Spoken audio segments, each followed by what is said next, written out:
Hello everyone, my name is Deckerlink, the trained unprofessional, and welcome back to All of the Above Live. I am here today with my special guests, two of the key players behind one of the most fascinating wartime alternate history visual novels I have ever seen or heard of before. After having the pleasure of playing this game to its completion as of earlier today, I have finally unlocked everything and done all the achievements. I did everything to be prepared for this interview. Please welcome my guests today, Karri and Esko, two of the key players behind Panzer Hearts. Guys, how the hell are you doing today? We are at first and foremost, thank you so much, Deckerlink, for having us.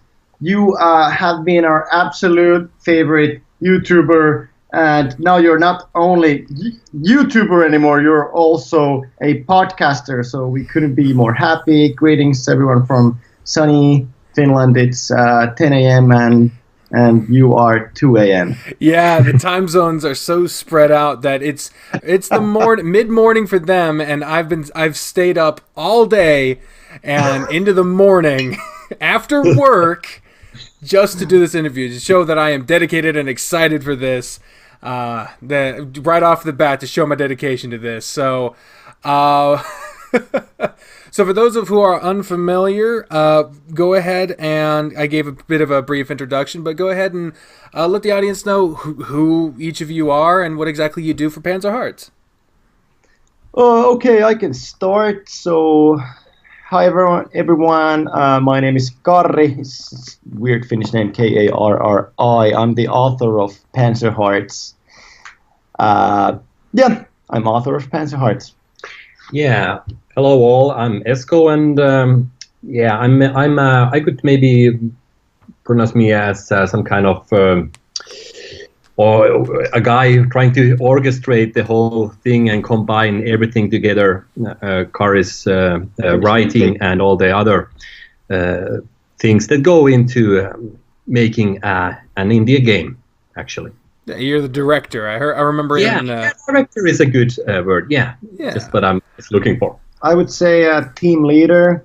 I think that would describe everything that piles up on that. Yeah, leading and orchestrating the symphony of eager and ambitious people without any whatsoever knowledge about doing a game. So that was really hilarious and also frustrating. But we came to a nice conclusion, and now we're here with a finished product. So couldn't be happier.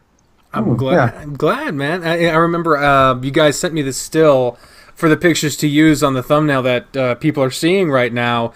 It came from a video in which you were described as the CEO. It made it sound very professional and whatnot. And then I saw Karri with the backwards, slightly slanted hat, and I was like, "How professional is this group?" Because I'm the artist guy. Right? True. But that's true. That's That's Esko. That's your official title. Yeah. You know. CEO. Yeah. Because we have a real company, so it needs to have a CEO. So. Yeah. The thing is, in Finland, when you want to publish a game, you have to have a company to own the product and such. So maybe this was one of the things we were not so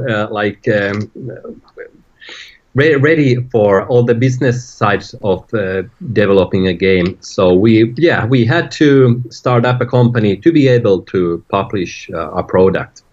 So that's why I had to take the lead of the business side as well. Yeah, and that company would be Hell Yes Games. Every time I see it, I think it's like Hell Yes Games. But that is exactly.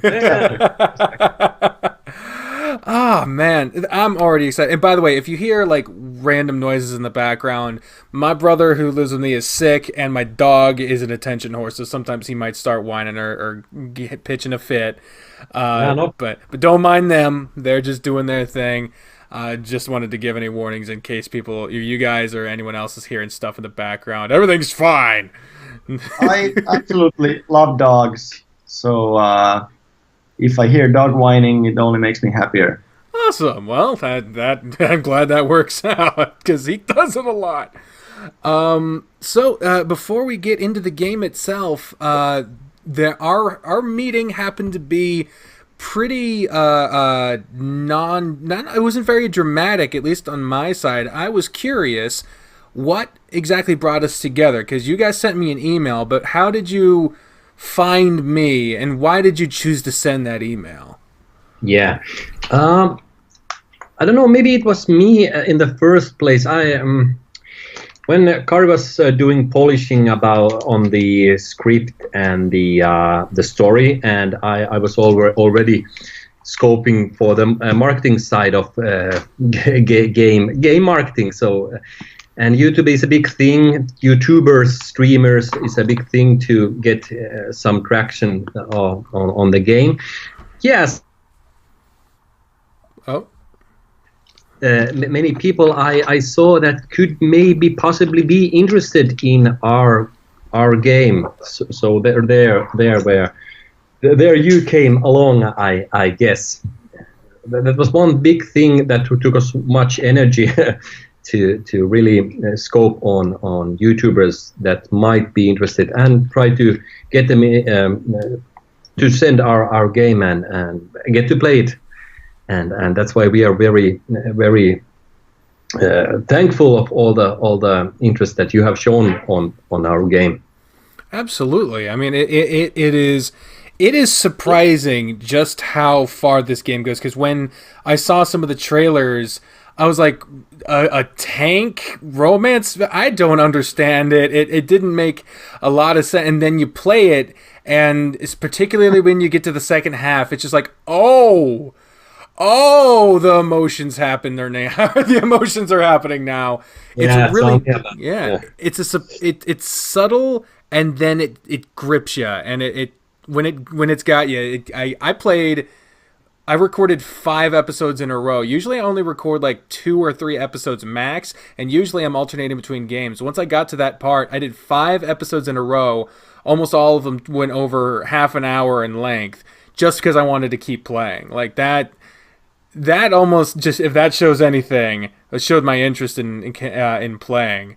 And even while I was waiting for this, while I was passing the time until 2 a.m. came around, I was busy getting the achievements. There's one thing I can't find. It's not an official achievement, but I know it's in there because you guys made a video about it. Speaking of making videos, you guys have a very interesting YouTube channel yourselves, where you give a background of the dev team and some of the more intricate parts about making this stuff.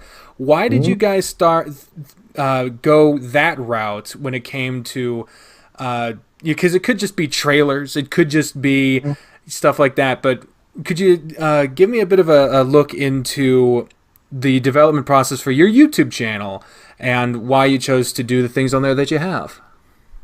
I think the answer is twofold. First one is that we figured, especially Esko figured, that it's probably the best way to market your indie game is via YouTube, because there's a lot of people, like the whole Let's Play video thing, it has exploded. Like, it's probably even the most important marketing for games nowadays. I could be wrong because I'm not really an expert, but which is like sort of I'd agree with that. Figuring that okay, this is a thing. We have to get into this thing. Yeah.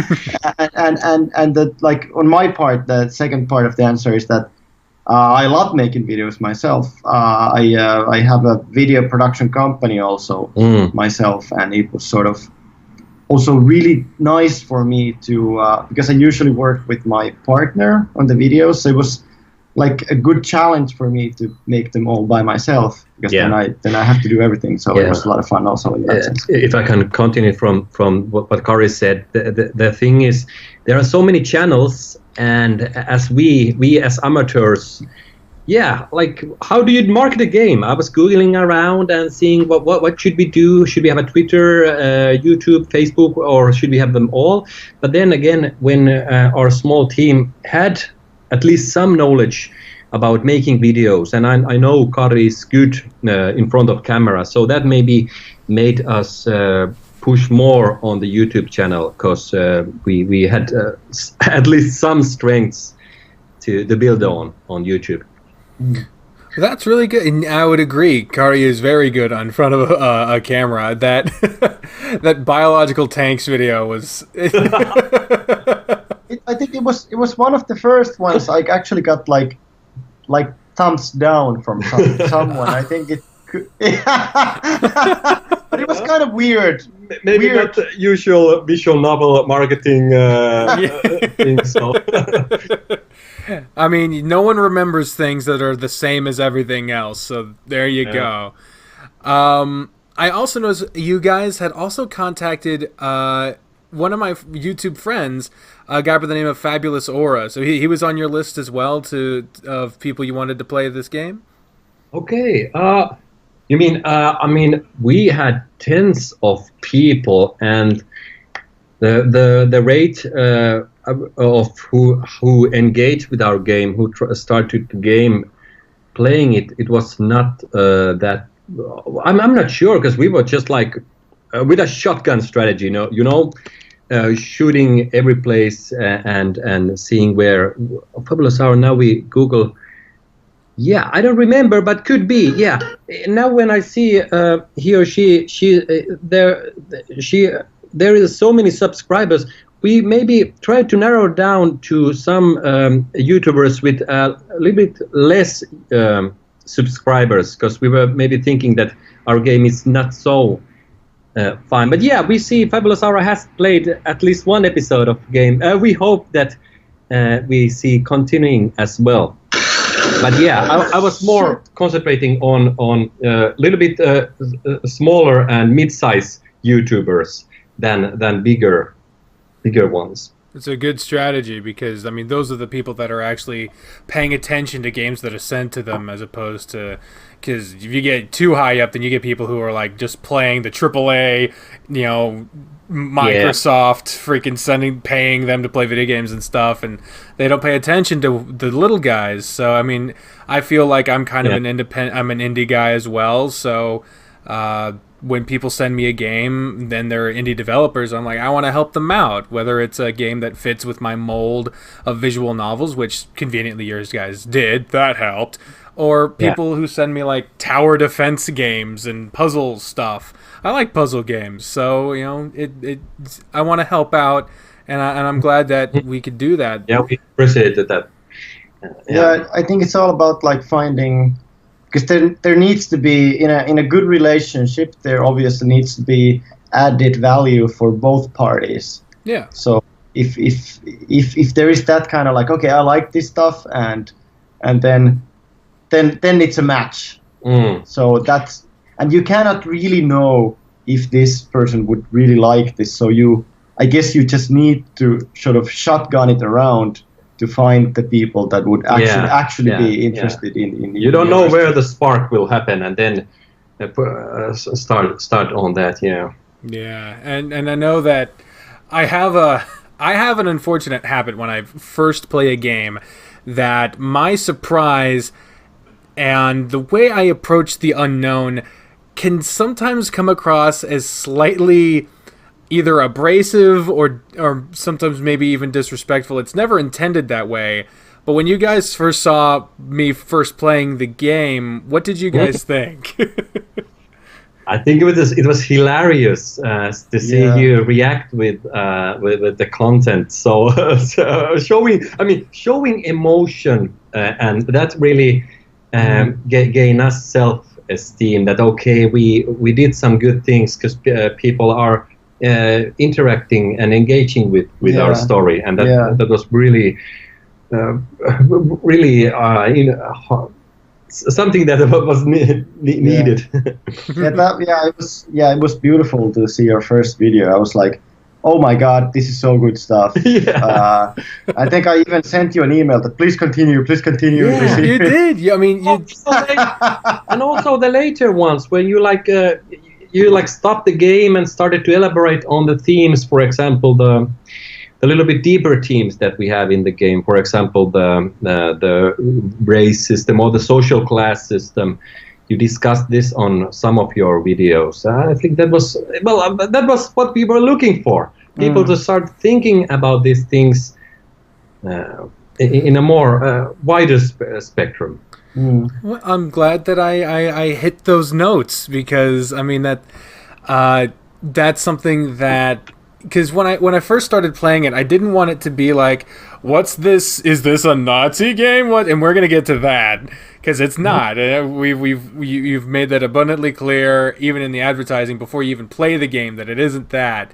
But when I didn't have a lot of time to gather questions for the talking back section of this interview, which in all the episodes of All the Above, I open it up for fan questions, which I believe whoever posted the Steam keys, which are available on the comments, the fan question video, there wasn't a lot of time for it to be out, so not a lot got in.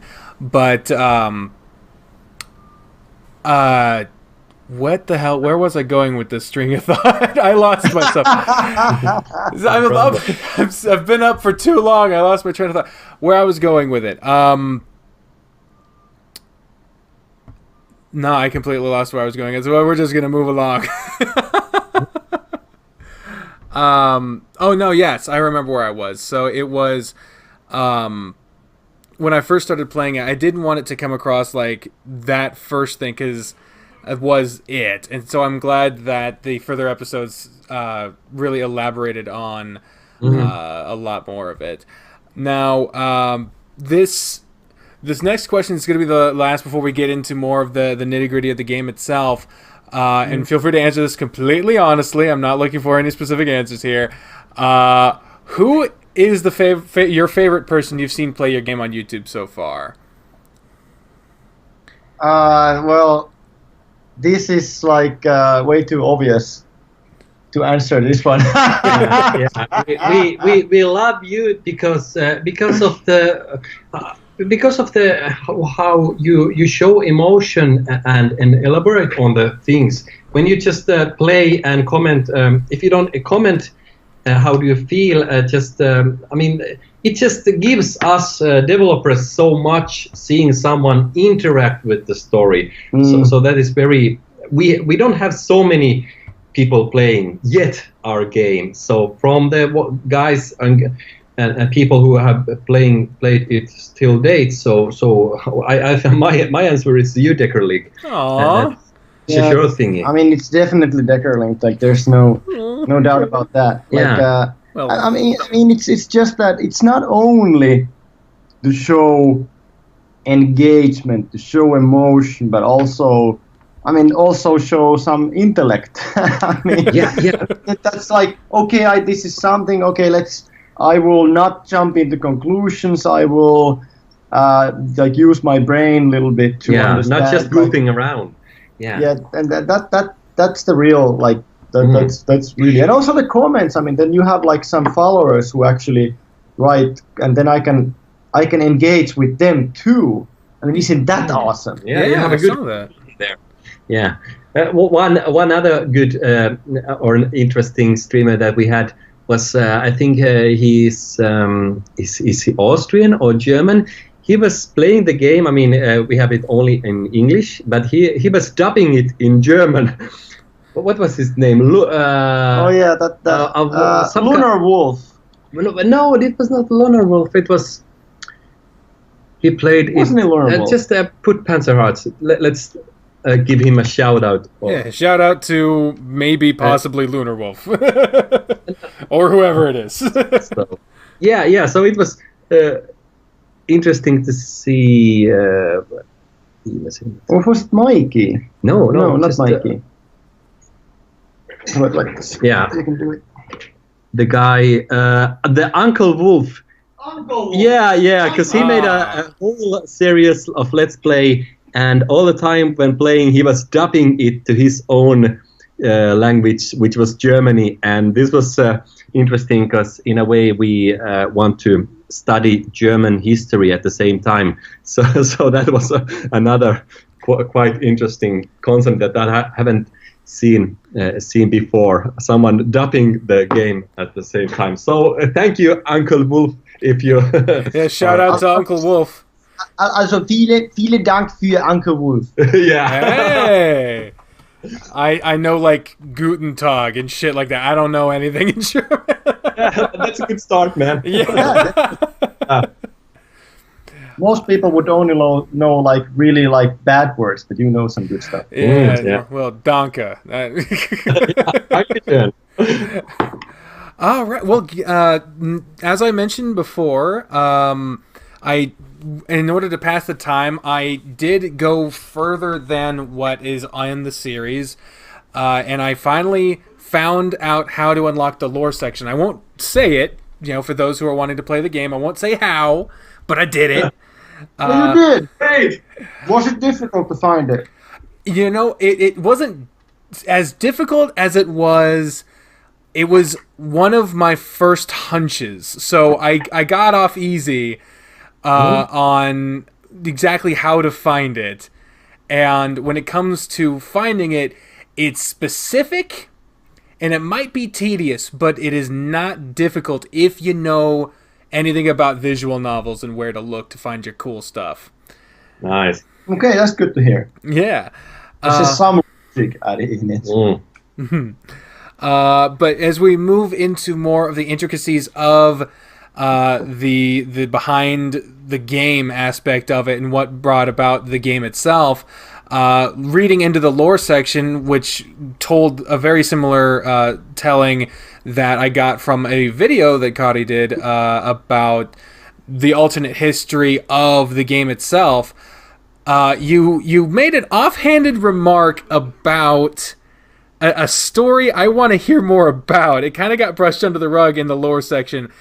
You mentioned that as a teacher at a junior high school, a group of 8th graders nearly assaulted you during a class. Yeah. What happened there? Yeah, that's totally true. But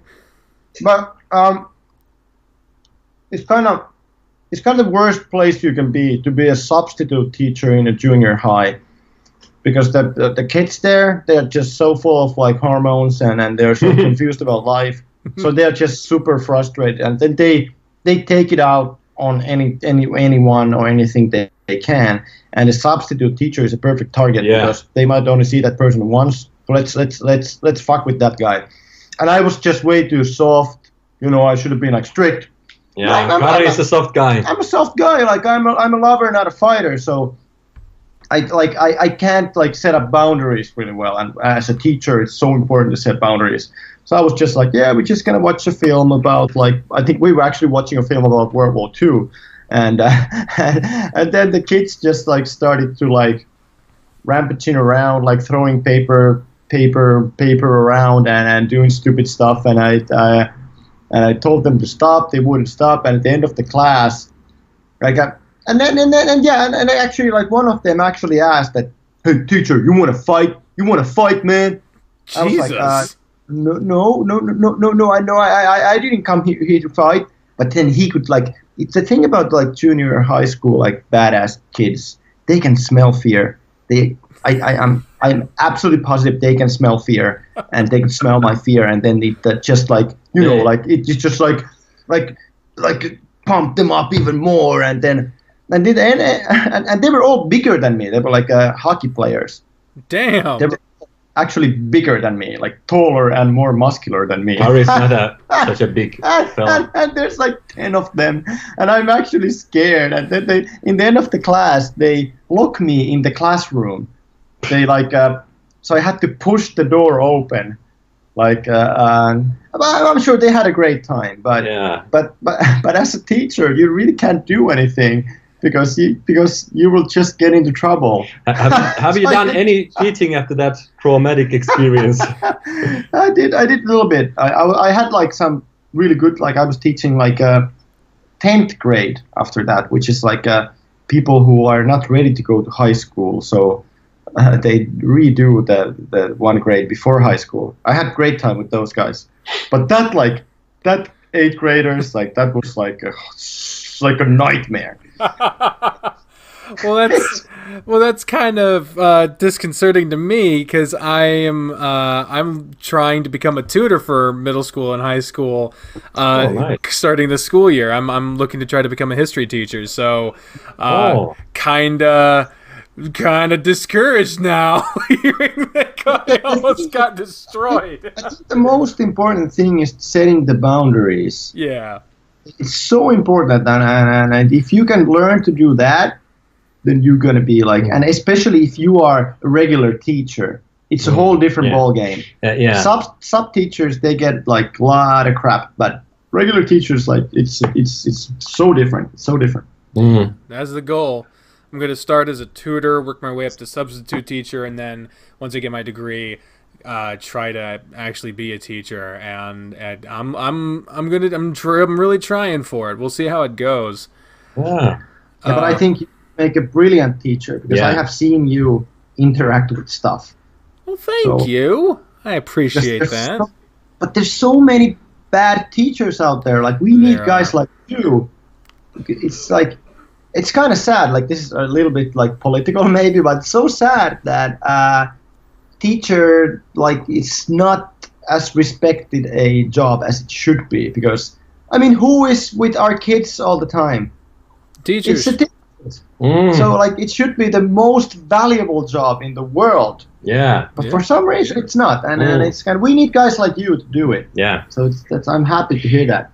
And then maybe that's one of the themes with our game as well, that we wanted to. I mean, nowadays young people, kids, and us a little bit older guys as well, and girls as well, women as well, play a lot, and we were a little bit concentrated about how narrowly the themes of war are depicted in games. So that was one of the undercover themes of Panzer Hearts as well, to cover the themes of war and people living during those trembling times, how they felt, how they act, and yeah. Yeah, and you even went a step further and not only tried to give an alternate perspective of a war being just about someone who is not on the front lines, taken from the front lines, but not only that, but you put them on what would generally in most other games or movies be seen as the antagonists. Exactly. Yeah. So it's humanizing to often just broad brushstrokes. You know, these are the villains, and you know, even people who are on the wrong side of history are still people, and it's important to remember that if you want to treat them with any amount of civility or respect. One of the most important. Oh, sorry. Go ahead. No, I'm just yelling. Totally agree with you. One of the most important sayings I have ever heard, and it's the main motivating factor for me to get into becoming a history teacher. And this, we'll move on from this once. What to say is, and I saw this on a banner in a classroom when I was growing up. It said, "Those who do not learn from history are doomed to repeat it." And I see way too much repeating history all around the world. To really think, like, we need to be teaching perspective, and not just, oh, what date did they sign this treaty, and select 1 through 4, multiple choice. You actually got to understand the concept, not just learn to regurgitate meaningless facts. Yeah, and if I become a teacher, that's going to be my emphasis. Yeah, and I'm a little bit concerned about the game industry, that why don't game industry take the role as an educator more? I mean, we see movies with big themes that make people think, we see literature, even music pieces, but why games do so low? Why do games only want to do the lowest low of let's war, shooting, kill, grinding achievements? Why can't we use games as the same way as other pieces of art to tell these stories, and true stories, to make people understand more, and finally also teach about people and world that we live in. I absolutely agree. The industry needs to step up more, and in that regard, I think you guys could consider yourself pioneers in that field. So, from those who seek more from our games to you, thank you. Now, Goosebumps! Yeah, same here! Now, going into the building blocks for this game, it is right off the bat is doing something very difficult, and that's establishing an alternate history, not just a fake world, because fiction is easy. You could just make up, hey, there's a pink pony in the woods somewhere. What woods? It doesn't matter. It's fake, But you're creating alternate history. You're taking the real world and skewing it in about 5 or so different ways to make it completely different, but still rooted in reality. So I wanted to, at first, get a bit of an understanding of your guys' fascination, or at least what interests you about alternate history specifically, because that is the cornerstone of this game. Well, my enthusiasm with alternate history started a long time ago when a good friend of mine recommended a book. It was called What If? And it was just laying out scenarios for Finnish history, like what if something, a tiny little change happened, and then what would have happened. I mean, it's so intriguing, and even I think the quote you mentioned before, wasn't it Churchill who said that? Could have been Churchill, I'm not sure. But anyway, Churchill also, I mean, he was a historian. I mean, he was also the politician, but he was also a historian by profession. And he also, even Churchill was saying that it seems like everybody's getting into this alternate history, and he was kind of he didn't really see the value, but even Churchill recognized alternate history already. I mean, it's a kind of new field. But I've been reading I also studied history in a university, and I've been reading especially Second World War alternate history. That's a big genre, and it absolutely fascinates me to think about how small details made a really big impact. And of course, in our case, we then I mean, the way to do alternate history is you change something in actual history, then you look how it impacts the new world that you just created, and of course, in our case, we changed the late Bronze Age collapse, which is kind of, hey, wait a minute, why did we go to Bronze Age? But but yeah, just kind of long answer that didn't really answer anything. But that I think the alternative history more like a tool for us to be able to tell the story about young people on the bad side, because we were afraid that if we go how things went, if we take Nazi Germany era and young people there, we were afraid that people would not want to engage with our story, and we thought that using the alternate history more as a tool to make the environment of our game more easy to interest people. I don't know, we have been getting some critic as well that you should have just gone with the Nazi Imperium and the people there. Yeah, that would have been another road, but we chose this because this was a decision that we took in some. It's and one part of it is that we didn't we felt like we are not even getting a chance if there's any mention of actual Nazi Germany, because it's kind of a big taboo also to talk about. So we actually got banned from some forums. Just because of the name. The original name of Panzer Hearts was Reich Builder. Oh.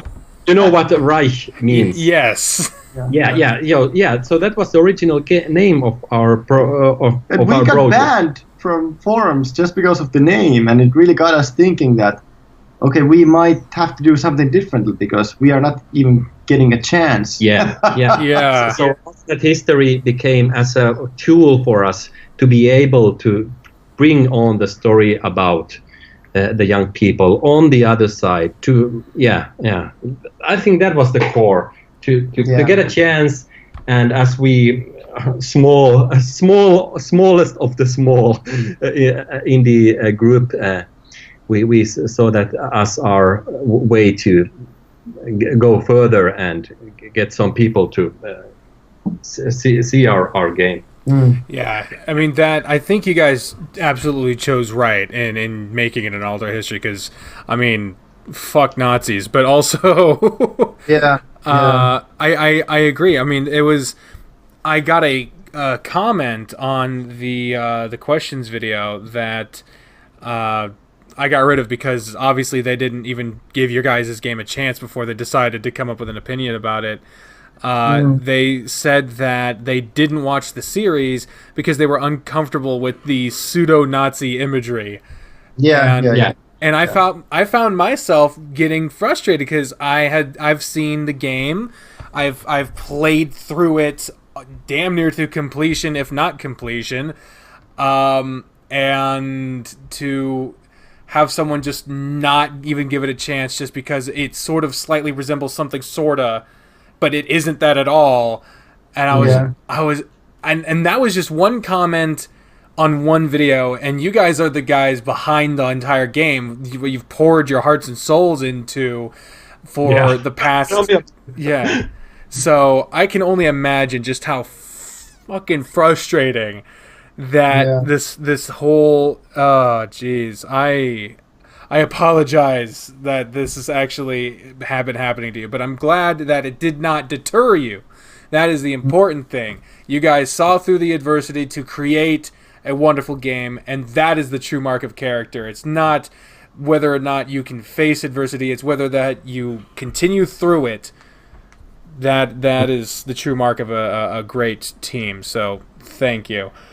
Because Karri, when Karri has some knowledge about history, I mean, he's studied history, so we could take the road to make a compiled world with our to our game. So that maybe gave us tools to take this longer road. But just as you said, not to be too procreative for people to start saying no just from the beginning. Yeah, having that history of knowledge, that history of knowledge, the knowledge of history. It's 2 a.m. It's almost 3 a.m. Good Lord, we've already been talking for 40 minutes. It's almost 3. You're doing good, man. Thank you. I'm hanging in there, man. Don't take me out, coach. I'm still good. As soon as I heard that you were utilizing an altering of the late Bronze Age collapse, that is such an oddly specific moment in history that it's something that's almost never talked about in at least American schools. I had to. I'm studying to become a history teacher. I had to freaking research this exact topic when I first heard that it was the basis of the lore, which is the appropriate response, in case anyone's wondering, to something you don't understand. Research it, as opposed to just coming up with your own opinions right off the bat. So I wanted to get a little bit of background on that. So why there? How did you come up with that being the spot and the very specific alterations you made? Did you work backwards from your scenario in order to figure out what caused it, or go ahead? It's actually a really funny story. Like, after we had decided that, okay, we need to craft some kind of alternate world so we can reach people. So, I mean, the thing we spoke earlier that we wouldn't be like sort of disregarded out just right off the bat. So we need an alternate world. We need to use that tool. And then I saw a sketch map done by our Brazilian artist. What's her name? yeah, Bianca. What's her like internet name? It's different. Anyway, she did all our background graphics, and Waffle Mado. Yeah, Waffle Mado. Waffle. Like, shout out to Waffle Mado. So she had like sketched a map of the world, and it was sort of like a not like exact copy of Europe, but like you can see that it's Europe. And there was a small change in the Mediterranean. Like she sort of had drawn that the part like the Eastern Mediterranean is like there's like a big landmass connecting Africa to Europe. And my first reaction was that I'm gonna send her an email to like look at the map, look at the real world map closer and make it more like that so it doesn't look too weird. But then I like realized, wait a minute, this is answer to my questions, because if there is a land connection from Egypt to Europe, then the Egyptian culture could have influenced Europe directly, because Egypt didn't have a navy, so they couldn't really like sail about so much and influence like the European side of Mediterranean. And then I started looking into it more. And then I found out that it's even better than I ever could have imagined or hoped for. Because there's this thing, as you mentioned, called Late Bronze Age collapse, which is like one of the biggest mysteries of history. And it's like a huge research topic. And people are still, like, every year they're digging up new artifacts and new evidence and trying to figure out what actually happened. But it was like 2 millennia old cultures collapse, like including like Egypt, Assyrian Empire, Babylonia, Mycenaean Empire. They all collapsed in just like in span of like 100 years. So approximately like 1073 BC. They all collapsed. Why did they collapse? They had been there for 2,000 years.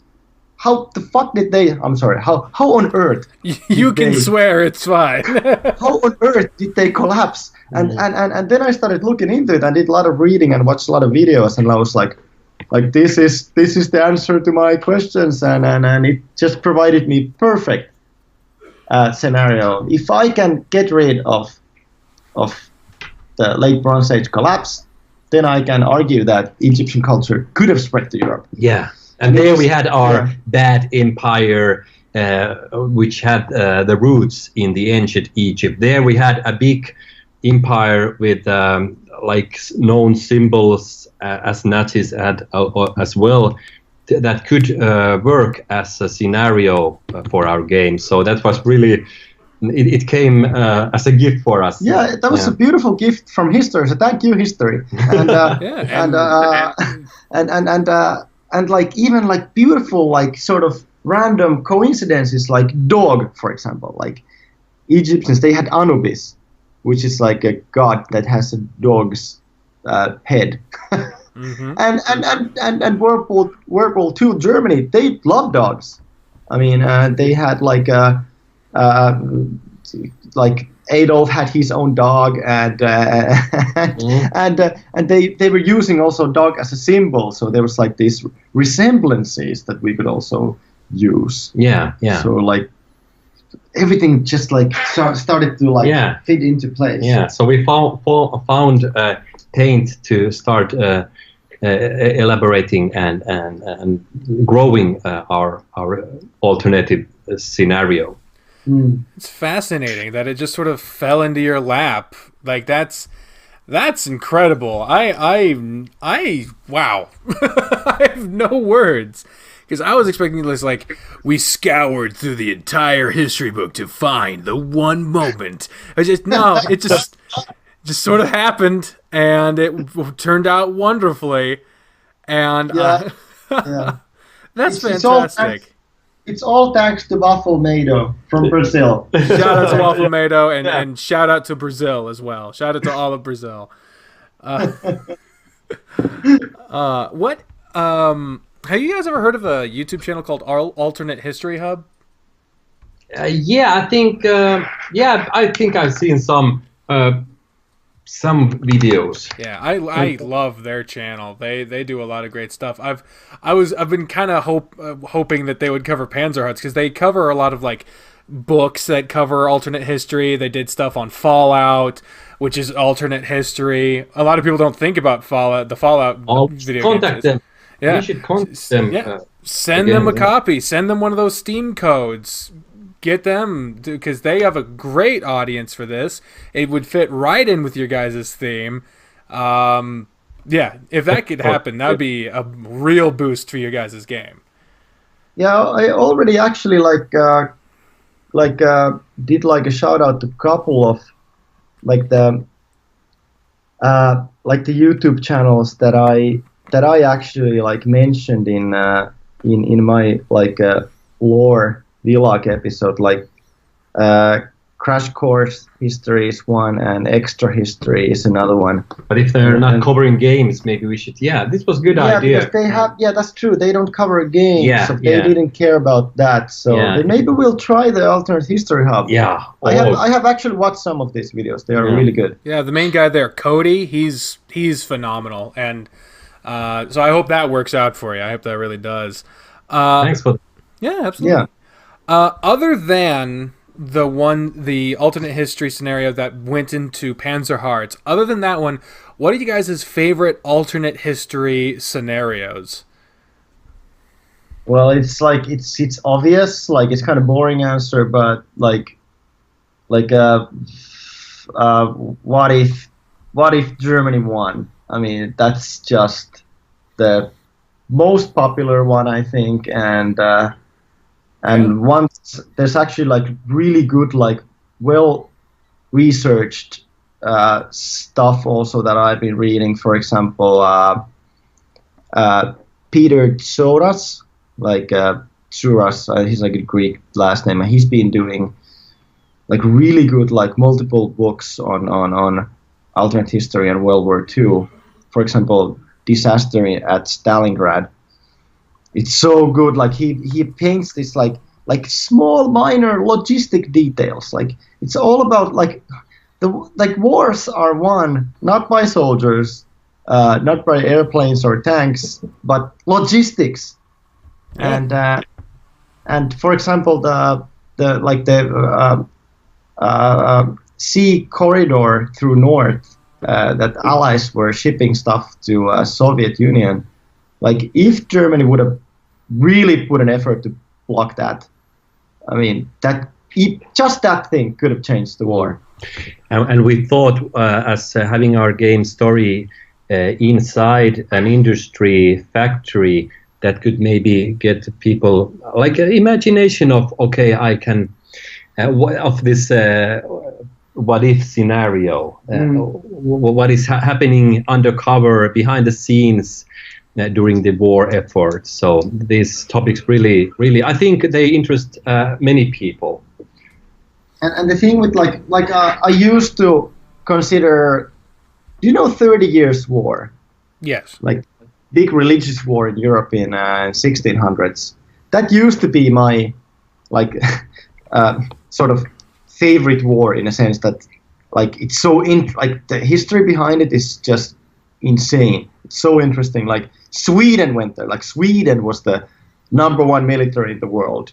Like, can you imagine that? Sweden, like they are the IKEA guys, but they were actually in the 1600s. 1600s, they had the best, most badass military in the world, and they were like vicious. Yeah, vicious, and they were like ruining Germany, like just rampaging around, killing everyone on their path. And that used to be like the war that I was most interested in and reading a lot about. But World War II just like cannot be beat because there's so much research on it. Like no other war has been covered so much. So it's like an endless. I told my friend who's a history teacher that yeah, man, like I'm kind of like stuck into this abyss of World War II. Like I can't get out. And he was like, oh, many a man has suffered the same fate. that because it's endless. It's a plethora of research, and every year new books coming out. And I think it would be literally impossible to read everything written about World War II. I don't think there's enough time in the human lifespan. Definitely, yeah, definitely. There's And I lived in Germany, and I find it absolutely fascinating that the capital city of a state has devoted so much prime real estate just to remember. If you go to Berlin, like right next to Brandenburg Tor, they have the Jewish memorial. Then a couple of hundred meters from there, they have the Topographie des Terrors, which is like the museum of the topography of the terror laid by the regime. And then they had the Jewish museum, and it's like, I guess like normal, like capitalistic thinking would be that this real estate, let's build shopping mall. Yeah. But Germans, no, they really want to remember, and they have done such a good job. Remember and learn. Yep. Yeah. They're dedicating themselves to learning from history as to not repeat it. As to not repeat it, and they have done such a good job. And in German they have a word, Denkmal, and it means like a place to think. Like denken means think, to think in German. So Denkmal is like a place for thinking, and those places are Denkmals. So I think even like on the level of language, it's just they have done such a good job. Yeah. Dang. Yeah, that's a very, very good point. So now we have finally gotten to the point where we're talking specifically about the game itself, not the things going around it, but the game itself. So what brought about the formation of Hell Yes Games to bring about this game? Whose idea was it? What was the spark that say, let's make this game? What is the coming-of-age story? What inspired and brought about Panzer Hearts? Maybe I can. This is Esko. Maybe I can start with. I was as Karri as well. I was very interested about war history and the German side of things.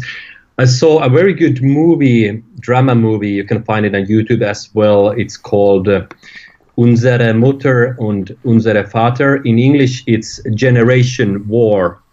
It's very good. It's so good. Have you seen it? It's like German Saving Private Ryan. Yeah. Like it was exactly what we have, but on the front line. There was young people, bunch of girls and boys, and how they felt, behaved during those trembling times. And I felt, okay, where's the game that puts this into, or has these themes? And I was in a situation in my life where I wanted to do something different, something more artsy in a way, maybe. And I'm a very big fan of gaming culture, and maybe as many people nowadays, I was dreaming about making our own game. And at the same time, I had my friend Karri. He at the time he had published a few novels in English, novels. Yeah.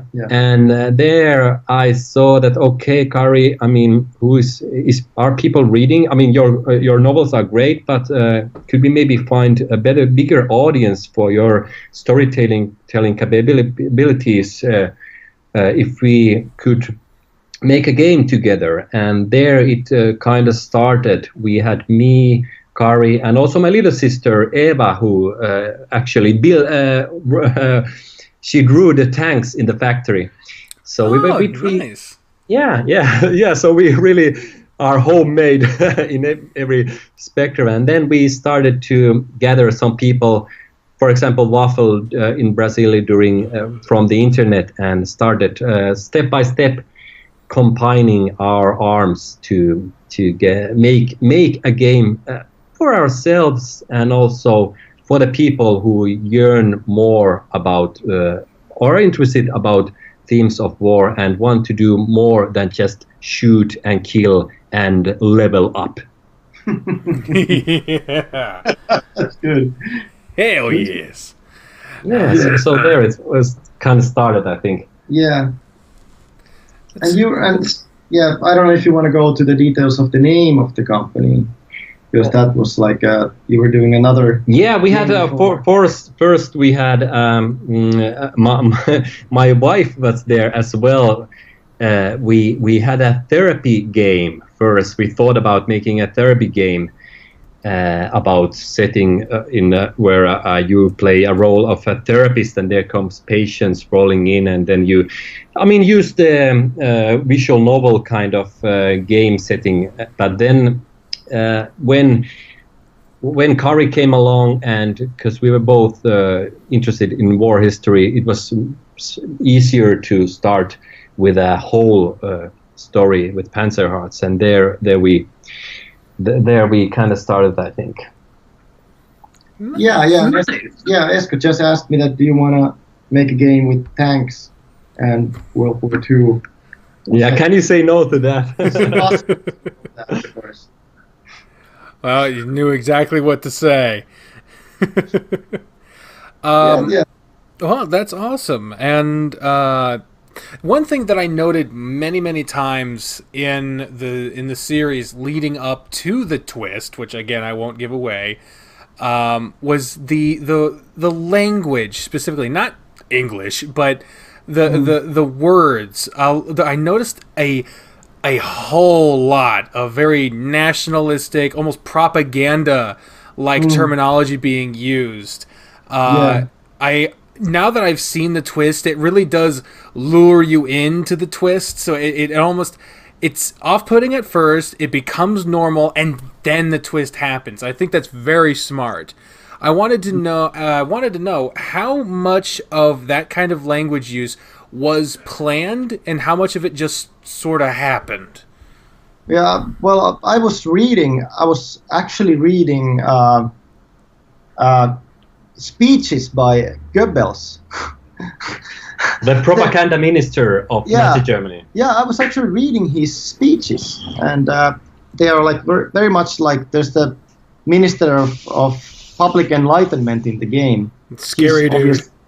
He's obviously modeled after Goebbels, Joseph Goebbels, the propaganda minister of the Third Reich, and obviously, like, I sort of tried to find that the regime would speak like he would speak, so it would be like realistic. I mean, realistic in a sense that we are sort of simulating a mixture between Third Reich and also Egypt. So I was also reading about Egypt, like what kind of words would they use when they speak about that kind of stuff. So sort of trying to mix those two, and also like so it was like that was very planned that that there would be like this propaganda would be ubiquitous.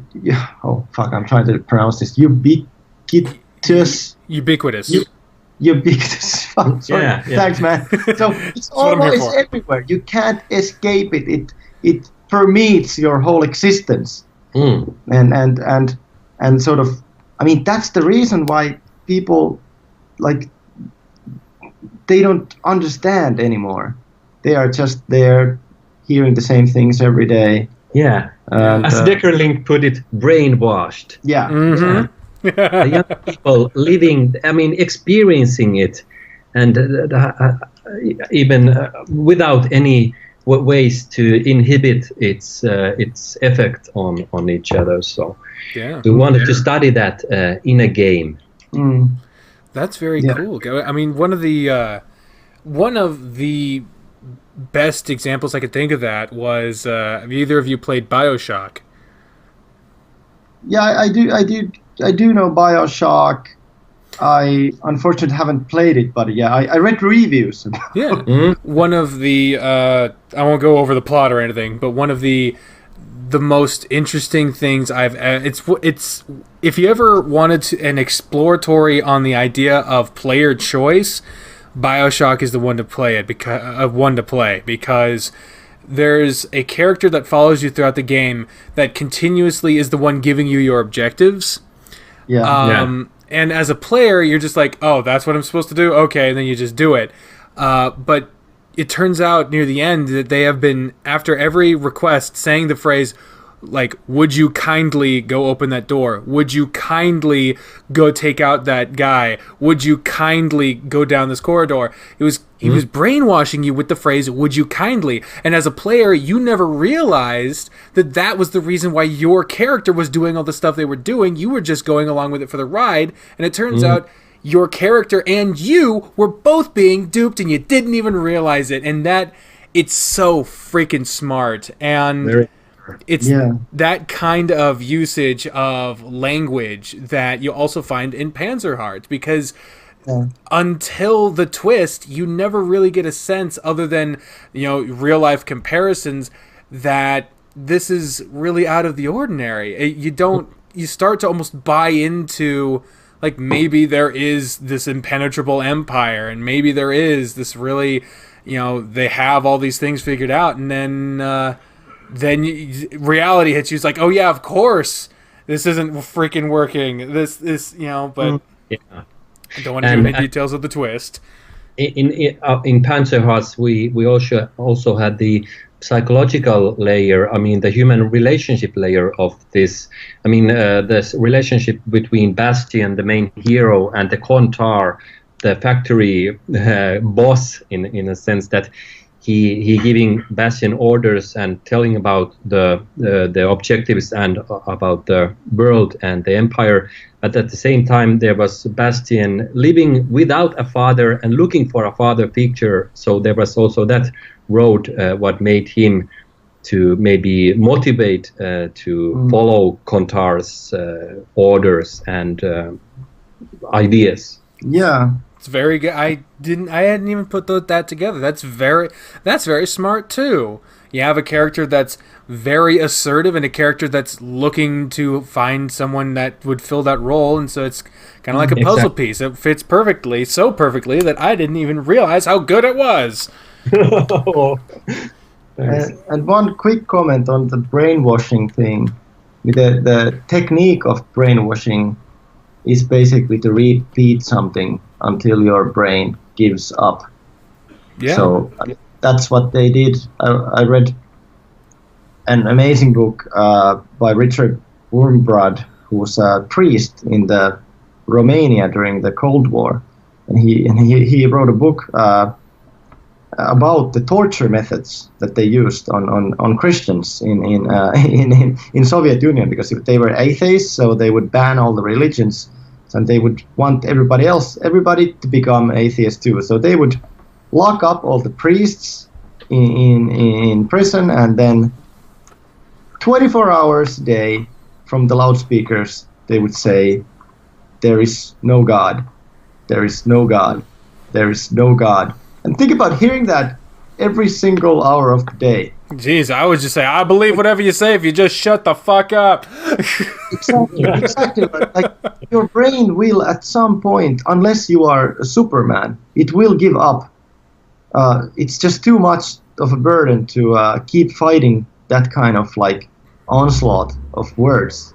Yeah, so it's fucking crazy, dude. Yeah. And so that's how all propaganda works, and that's why they keep repeating the same things. Empire is great, long live the empire, and you repeat it, and then wait, you have like everybody's obedient. Yeah, it's kind of sad, really, but it is. But I mean, that's an accurate portrayal of the time period and the regimes at hand. Yeah, yeah, that's what they were doing. Now, one motif that is very common in some of the games that I play on my channel is I don't shy away from games that have adult themes, as it were. I'm not all about that, obviously, but the fact that I don't shy away from it sometimes will make other people define that as my thing, which is very weird to me. But speaking of adult themes, there are a couple of, you could call them sex scenes in this game. They're very sexless. It's far more descriptive in the emotional sense than in a physical sense. But they're given very little time and are almost never spoken about afterwards. it almost seemed in a way that the sex scenes were kind of shoehorned in. Did you guys feel pressured to include sex scenes? And maybe that's why they're not so much referenced, or was that just how you wanted to portray a sex scene, in this kind of scenario? Should I continue on this? The clear answer is yes. The marketing purposes were the first priorities in this. When we started adding those, we were discussing with game publisher in States, and he very strongly suggested us to depict more on nudity and these themes.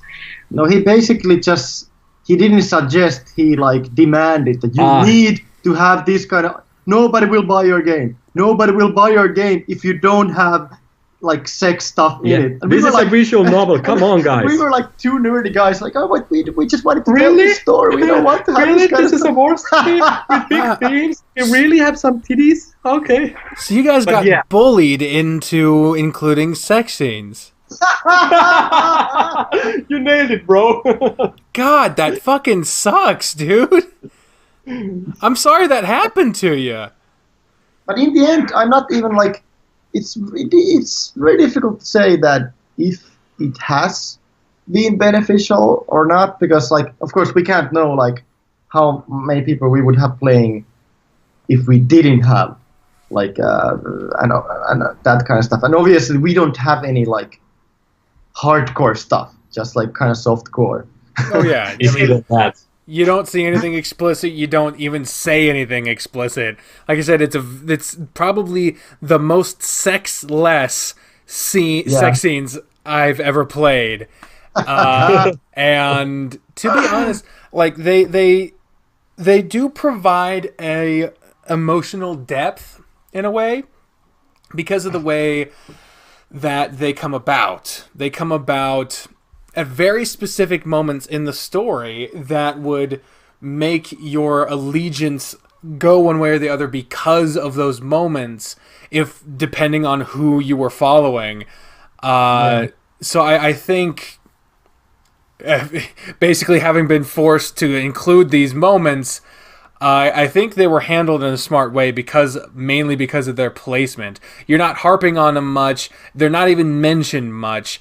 But because they do happen, they do leave an impact, and not just one of being like, oh, I sort of saw side boob, oh my god. Like, it actually helped the story, so I hope that, at least for me, I hope that helps comfort the blow on being freaking bullied into including sex scenes. Yeah, but that's, I don't know, maybe that's just like, you have to sort of respect the market in a way that you have to listen also, like what would people want. If you scroll visual novels, for example, in Steam, it's pretty obvious that people are looking for this kind of content, and so that's why we were pushed to do this on this level. But yeah, it really. Good to hear that you felt that it was not brought up to in a wrong way, or that like. Yeah, it was far from a detriment. It actually helped, as far as I'm concerned. So I'm glad they were handled the way they were, since they had to be there. I guess. I mean, there's one visual novel I played here recently called The Pirate's Fate that has, like, probably even if it as sexless a sex scene as you guys, because it's literally just a picture that doesn't show anything other than people cuddling in bed and no words. And then it just moves on and it is not mentioned again. So I wonder how prevalent this phenomenon of developers being like bullied into including sex moments that have almost nothing to do with the plot. It's sort of like it sort of resembles like a group psychosis, because once we believe what we think others want, we want to emulate that. Yeah. Like it's a theory of desire, is that all the desires we have are just copies from others, that we don't have any original desires. This is one French philosopher was writing about this. I don't completely agree, but I think there's some truth to that we do. It's called like a mimetic theory of desire. Yeah. So we mimic the desires, like we see what others want, and then we start wanting those because we want to belong. You see that much in games. Yeah, I mean there is definite significance to the influence of influence, and it's anyway. This is not philosophy, all of the above. This is video games and tanks and girls and Jesus. You nailed it. Yeah, we have them all. Yeah, it is all of the above. Yeah. So going from the sexless sex scenes to the tank building scenes, the tank building mechanics themselves were kind of basic in a way. This is not a knock on you guys, by the way, because if I had to sit there for like 20 hours with a welder just like trying to get these pieces together like in real life, it obviously that would be a detriment to the game.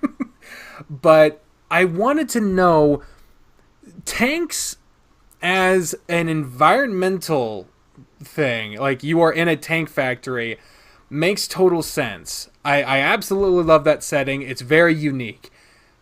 Why were the tank assembly scenes handled the way they were, given the fact that it literally is putting the same like 3 or 4 pieces on a static image and then clicking done? Yeah.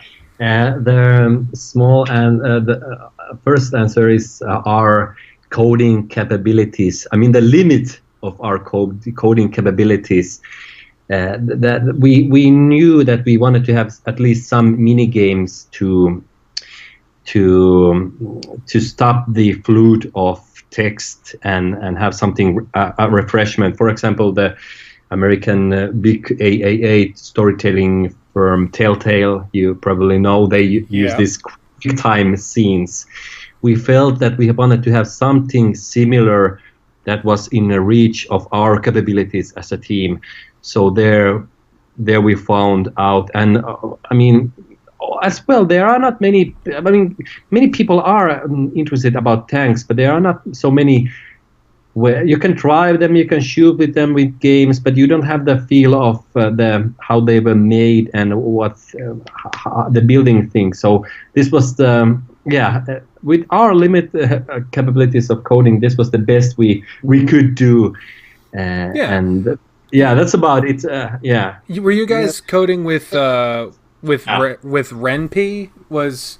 Yeah, Ren'Py. Yeah. I mean, Ren'Py is very basic in that regard. So I mean, you guys could have been Ren'Py experts and probably would not have been able to pull off much in the way of more than what you did. So I wouldn't blame it on your coding capabilities. I'd blame it on the limitations of the medium. I'm just trying to take any blame off of you guys. Yeah, I mean, it would have required a whole different engine. Like Ren'Py can do a lot of stuff, but it cannot do a lot of gameplay stuff. Yeah. Because basically it can do like multiple choice, but that's pretty much it. So we needed like extra help. We had like an extra coder to do that. Like just that tank building that we have, you can't do that in Ren'Py without doing extra code. So even that very small game mechanic part required like extra coding, and we had that like from done by Sini, a coder from Tampere. Shout out to Sini. Yeah, shout out to Sini. Shout out to Sini. Yeah, she has her own visual novel published also. What's the name of that? Con Amor. Yeah, Con Amor. Yeah. So nice. Shout out to Sini and Con Amor. Shout out to Sini, Con Amor, and all of Brazil. Yes. Always remember Brazil. Yeah, always remember Brazil. Yeah, of course. It's freaking Brazil, man. So that's yes. That was going to be a sentence, but it just turned into affirmations repeated. What would you guys say was the hardest part in making Panzer Hearts? Well, most definitely the hardest part, like for the actual product to be finished, was compiling it all together and finding. Like Esko did that. He had this like magical skill of finding people on the internet who could do stuff that we couldn't do. Like he would just like every day he would find a new person to do something, and that was like I was just like, how does he do that? What the hell? And like personally for me, like the hardest part was proofreading hundreds of times again and again and again, and still like missing out some typos, and that was just like there was so much work to that. I didn't know it would like be such workload. Yeah, thanks to all the ones who have been playing Panzer Hearts, hinting about typos, and we have been updating the game pretty roughly after the publishing to get it all polished. But yeah, as Karri said, combining everything and also leading. I mean, there were so many good ideas, so many good things that we could have had in our game. But then again, to make to have something finished, I had to all the time balance on everything and also take the role of a leader in a way that I couldn't. I mean, I knew that, for example, my sister Eva, she's better in art than me, and Karri is better in writing and the history sense. But still, I had to make the hard decisions and take something away without hearing everyone's opinions, just to get things done. Yeah. Focus on, like, you need to focus on finishing the product. You need to focus on finishing the product, and that's so hard when you're like artsy kind of guy like me. So I'm like, yeah, I just want to do this. Like, this interests me. And then Esko is like, no, you can't just follow your every impulse. You have to actually do this now. Yeah. What would you say was the most fun part about making Panzer Hearts in contrast? For me, I think definitely like reading all the history. Like, I just like, I actually wrote like I wrote a memo on the background alternate history, and then I sent it to Esko and Eva, and they were like, wait a minute, this is like a bachelor's degree, like thesis, and it actually was pretty much something like that. Yeah, like yeah, diving into the history, diving into the starting to paint the characters, imagine how it was, and yeah, that part I think was the most interesting. And then came the hard working part. Okay, so we have to pile up this to a working product. It's usually in the beginning you're so inspired, but then like in the end you're just like just working, and it's not fun at all. Yeah, like, you just want to get and having done. to leave something behind. Yeah, and read criticism and send it to people and read how they bash your stuff, and then try to make it better and repeat it. Like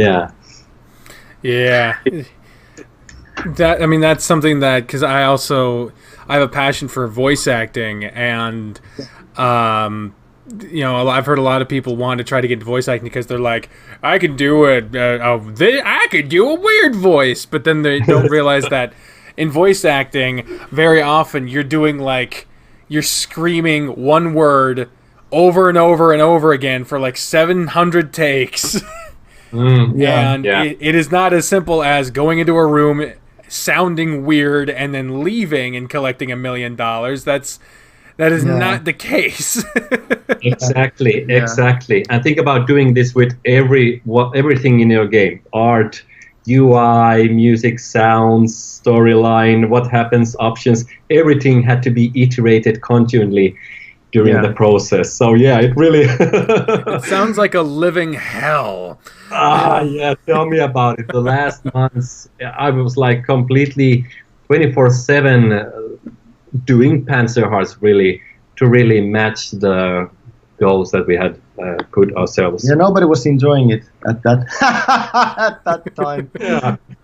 But that's I think that happens to everyone. Like yeah, you have to take the work as a part as well if you want to make a product, not just a game for yourself and your grandparents or friends. Look what I mean. Everyone can use FriendPi, but then again, doing a real game, publishing it on Steam, we really wanted to make a step further with this. Not to like just for our friends. We wanted to have a bigger audience because we really felt that this story has to be told in a game.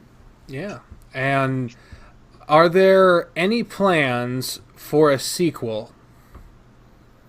Well,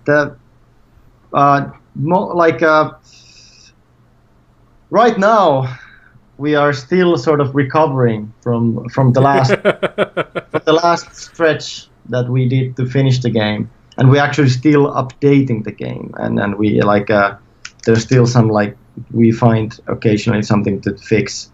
So we really haven't had the emotional capacity to really think about making another game. But of course we spoke about it already during the development. And we have a setting ready, we have a world of Panzer Hearts ready, a world where we could told many different stories, but then again, is it me and Karri who are going to tell those stories? Could we maybe inspire other groups to use the same lore or the ideas of telling stories up in a war setting, a little bit deeper stories? Maybe that as well, if we can, with our game, if we can inspire others to continue, and also AAA groups to maybe tell a little bit bolder stories about these themes. Maybe that is, I think that is important as well. So yeah, as Karri said, we are still having a little bit hangover about all the stress that the publication date affected us. You've had your first baby, not even thinking about the second one yet. Yeah, very good analogy. So the last few questions before we get into the ending segments of the interview, kind of a selfish question here. I since I am a voice actor, I wanted to get your guys' feedback. What voices did I give the characters that you liked or disliked?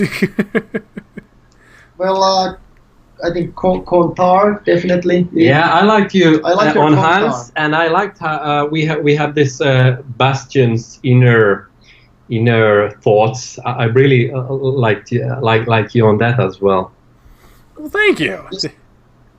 Yeah, so yeah, but I think you do a good one as a authoritative figure. Right, thank you. Maybe that could be your thing, because then you can bring out this deep voice and sort of sounding like you are in charge. Well, I appreciate that remark. Yeah, exactly that. Yeah. I love doing that voice. Yeah, you have a good future in the teaching progress. Yeah, exactly. I was actually thinking about that earlier when you said you wanted to become a teacher. Maybe you, one reason why you could be doing a better job than I have been doing in that regard is that maybe your voice suits it better, because it's people listen to you. It's I know what I'm talking about. Well, thank you. I didn't even get one dislike out of that. I know I can't do the voice of women very well, but that is a limitation of my sex. Obviously, yeah. And the last question before we get into talking back, This could be possibly spoilerish, but it is up to you guys to decide whether you want to answer this or not. Because I watched a lot of the videos on the Panzer Hearts YouTube channel, I heard tale of a pizza in the game, and I was wondering if I could get any hints on where to find that. Okay. I don't want to know exactly where it is, but if you'd be willing, because there's only you want to have an actual, or do you want to have just a good hint? Yeah, just a hint. Yeah, just a hint. I want to be able to find it on my own because there's only one. I combed through the game a good few times before we got on here, and there was only one thing that really stood out, and it was the bloody hook. Okay. Well, I give you this as a hint. Where in the tank factory you normally eat? The cafeteria. The pizza's in the cafeteria? No. Yeah. So continue searching for... no more hints. No more hints. Yeah. No more hints. Okay. I'll be getting back on Steam after this interview because I want to freaking find that pizza. I'm hungry, damn it. All right. So thank you for that. Going right into talking back, these are the fan questions. Like I mentioned before, the video asking for questions wasn't up very long, so I only got a couple this time around.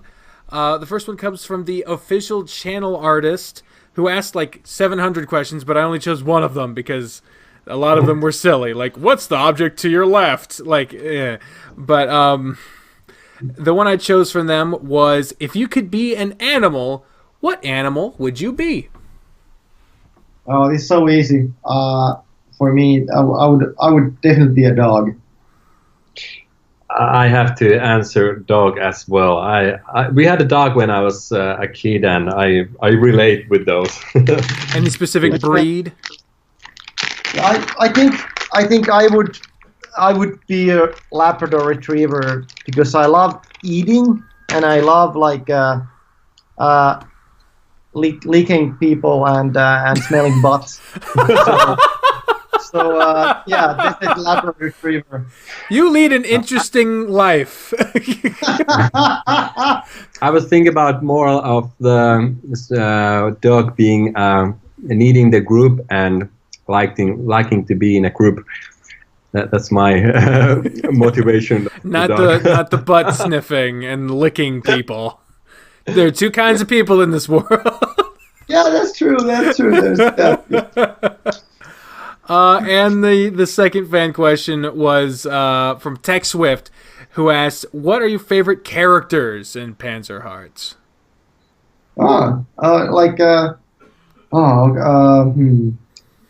Still, when Karri is thinking, I could start with saying it has to be our main hero / anti-hero Bastion, being an character with so many ambivalences and a weak character where you can pile your own thoughts and behavior and I say Bastion because he's a whiteboard where you can paint your own ideas on. So I would say Bastion. Nice. We got some criticism of Bastion. Oh, he's brainwashed. He doesn't have any persona. But I thought leaving him as a vague character was a really nice thing to do.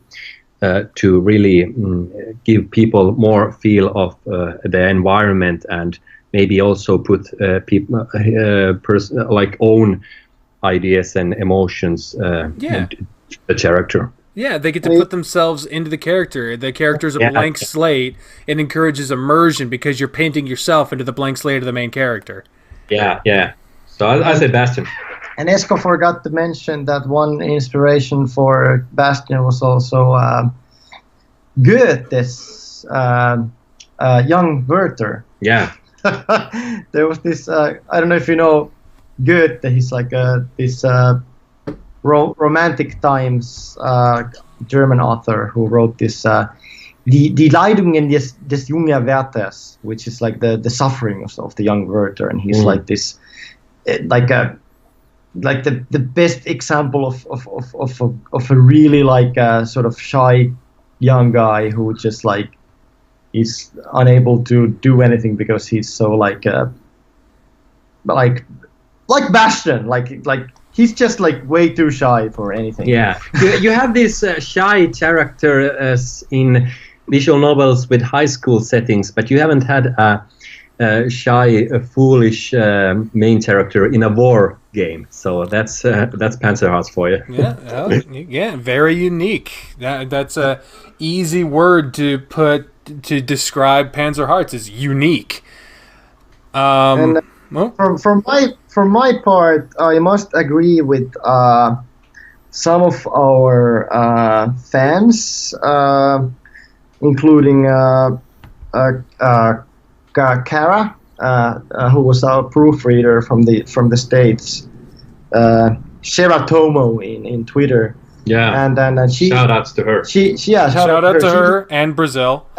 And Brazil, the all of Brazil, and she did she did a video of early version of Panzer Hearts, and then some of her followers, including Dedicated Toolbox, that's her Twitter handle, they actually created our first fan-made hashtag, which is Astrid is best wife.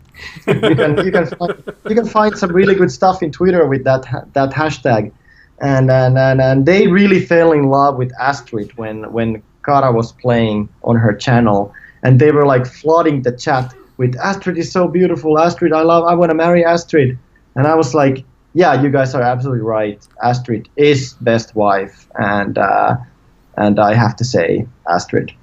Very nice. What the fuck? This next segment is called Playing Favorites. This is a short list of 5 things, and these things are different types of things that you can have a favorite one of. A good example would be book. Like, what's your favorite book? That's not on the list, but because it's people who read a lot of books, I imagine that would be a hard pick. But these 5 things, what we'll do is I'll say what the thing is. You guys say what your favorite of those things are, and we'll move right along all the way down the list. So the first thing is, what is your favorite movie?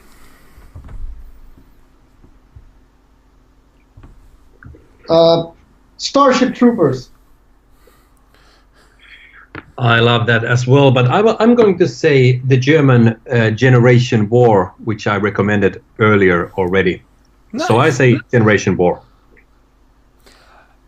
Number 2, favorite game other than your own. This I have to say, I'm such an emotional, romantic guy. I have to say Final Fantasy VII. Love it. Very good pick, Karri. Cloud. Oh my god. Tifa, come on. Yeah. Yeah. Well, I say Panzer Corps. It's a turn-based World War II tactic game. Panzer Corps. Yeah. Nice. If you write Panzer in Steam, that's the first hit. We are like 3rd or 4th, but that's the first. It's cool to be on the same list as one of your favorite games, huh? Yeah, it's really cool. Yeah. Number 3, your favorite food. Pizza. And what's your favorite toppings on your pizza? Well, we are... Hey, actually a question to you. Like, in Finland, we are really weird, and we like to put pineapple on pizza. What do you think about that? Oh, pineapple on pizza? I have no qualms with it. Yeah, but some people want to, like, make it illegal. People get upset about that. I've had people on this very podcast who would say that you shouldn't put anything on a pizza that, you know, like pineapple would ruin it. You don't put anything on a pizza. They just want it plain-ass pizza. And, you know, I think if you like whatever on your pizza, you like whatever on your pizza. Me personally, I have not had pineapple on a pizza, so I cannot judge it. That's a good, That's. I'm open to trying it. Like, that's a wise person would answer like that. Thank you. But in all honesty, my favorite topping on pizza is broccoli. Broccoli. I'm not kidding you. It's broccoli. I'll have to try that sometime. With cheese and tomato sauce and anchovies. And what? It's like the fish. Yeah. Anchovies. Sardines, maybe. Yeah, sardine or anchovies. I don't know what do you call it in States. It'd be anchovies. Yeah. This salty small fish. Yeah, I haven't tried those on a pizza either. That's pineapple, vegetables, and anchovies are always the butt of the pizza jokes here in America. They're like, you got what on your pizza? Answer any of those three. You're going to get that response. I've never tried any of those three. Not opposed to trying any of those three. I will gladly try it. Let us know when you try. Yeah, yes, I'll keep you in the loop. Number 4. Who is your favorite YouTuber? Okay, let's say that it's obviously Deckerlink, but we will pick something else just for the sake of argument. Yes, please, someone else. Well, for me, like I have really enjoyed, even as I mentioned before, like some of the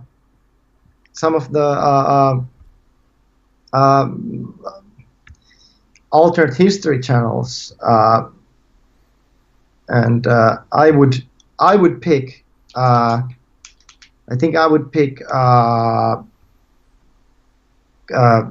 Extra History channel. Because they have like really cool history stuff, and I don't know if this is not a YouTuber, it's a channel, so this is the wrong answer, but yeah, I said it. I can't take it back. That'll work. I don't really have, and I watch YouTube so rarely on my spare time, maybe, so I have to give a zero answer if I can, because I don't really have that's fair. An YouTuber that I follow. That'd be like if someone asked me who my favorite soccer team is, or football. Sorry.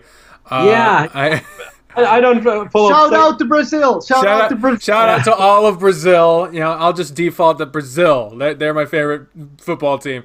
I don't watch much in the way of sports, so I can understand having a zero answer on that.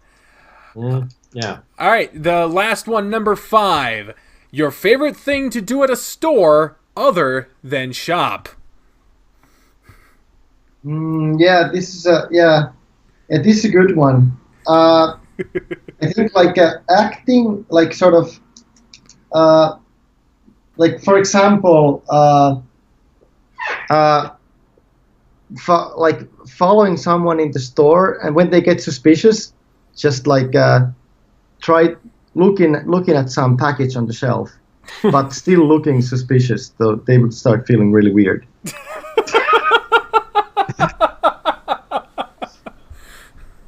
Maybe I could answer just I'd link with my phone, really.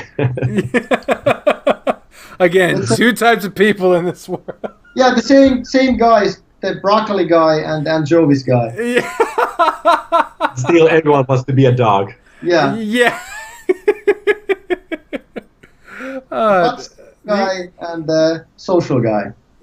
You guys have been an absolute blast to talk to. I absolutely love talking to you guys. Let's go ahead and do the final questions. These are the questions I ask every person that comes on this show, just because I love to hear the different answers. The first one: what is something you wish people would ask you just so you could finally answer it? Damn. How do you feel? How do you feel? How do you feel? Yeah, just how do you feel? How's life? I always feel weird because people ask me how's life. I always remember the opening line of Avenue Q is like, "How's life? Disappointing." Yeah, but Finnish culture is different. We don't small talk or open conversations so much with that. We go straight to something happening, maybe. Yeah, no shooting of the shit. Yeah, we are like that. I think for me, like I think like it's so nice when somebody asks you something that you've been working a lot on. Like for example, I think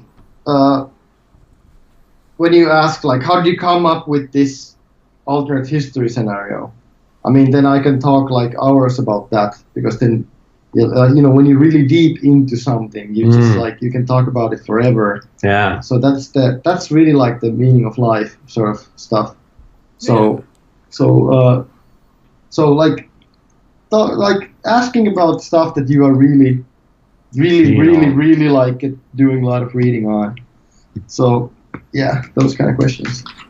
Nice. If you could have any superpower, what would it be? Well, that's easy. Time travel. Ooh, of course. The history nerds picked the time travel. I feel you there. Yep. Well, should I then take flying?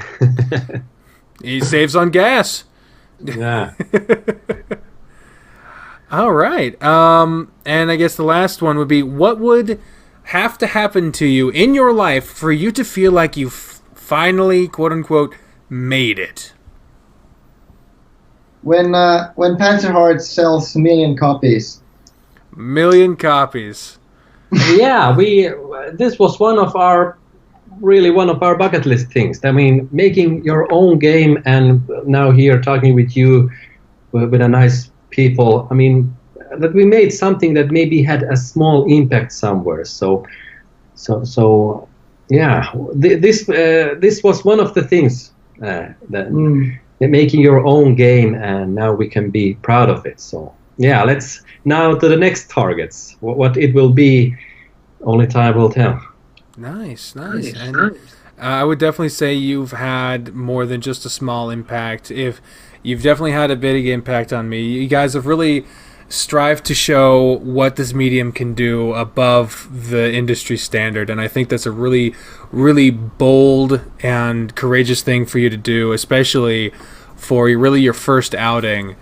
I'm proud of you guys. I'm grateful that you included me in your journey and allowed me to play this game and have so much fun and enjoyed it.